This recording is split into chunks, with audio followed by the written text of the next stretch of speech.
Hi, it's James Bonacisi with Remax Select Properties. Thanks for stopping by again this week. Today we're going to be talking about if it's a good idea to sell your home or not in right now, January 2009. Last week we talked about buying a home, and obviously it's not a bad idea to buy a home right now because of the prices and everything, but in some circumstances it's actually advantageous to sell your home as well. And I'm going to talk about one of those scenarios today. A lot of people like to upgrade their home because of different reasons. They have more children, or they have pets, or just some type of special circumstance that requires them to have a bigger home. And that, of course, most of the time requires more money as well. So let's say you're in that scenario where you're going to be upgrading your home. And I'm going to use a whiteboard here. I'm going to pay some homage to the late Tim Russert. We're going to look at a scenario here. Let's say you were last year going to buy a home that was worth $900,000, and the place that you owned was $600,000.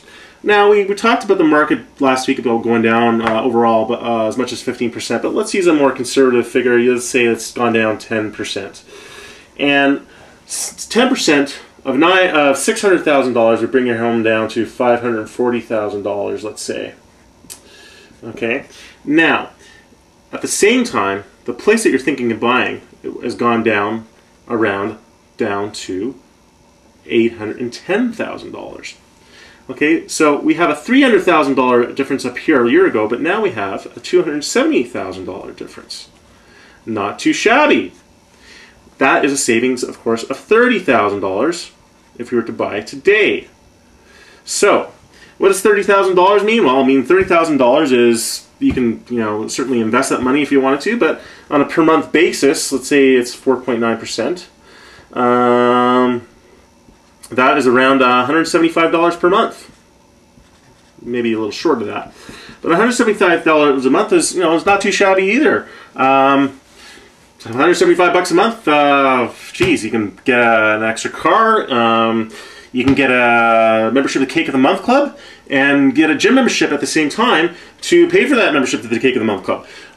There's all kinds of possibilities. A little month-to-month spending extra money is always a handy thing. So we've come to the conclusion here that buying a bigger home now is actually is advantageous. It's at least, I think, safe to say, or in most cases. I want to thank everybody for the comments for my video blog last week. I had one person give me some feedback, which was kind of interesting, and I really appreciated it. They were asking about getting specific market information, more specific to their particular neighborhood as opposed to general. And I'm happy to provide that. I'm going to try and do some written blogs about that. But in the meantime, if you have a specific neighborhood, whether it's Kitsilano or some part of North Vancouver, let's say it's Grouse Woods, and you want to know what the statistics of your homes selling in those particular neighborhoods, or like any particular neighborhood as far as I'm concerned, please call me at 604-626-9734, or send me an email at info@jamesb.ca. Same applies if you're thinking of buying or selling, or need a quick consult with that. Please, I'm always open to discussing these things with you. Thanks again for stopping by. Have a great week.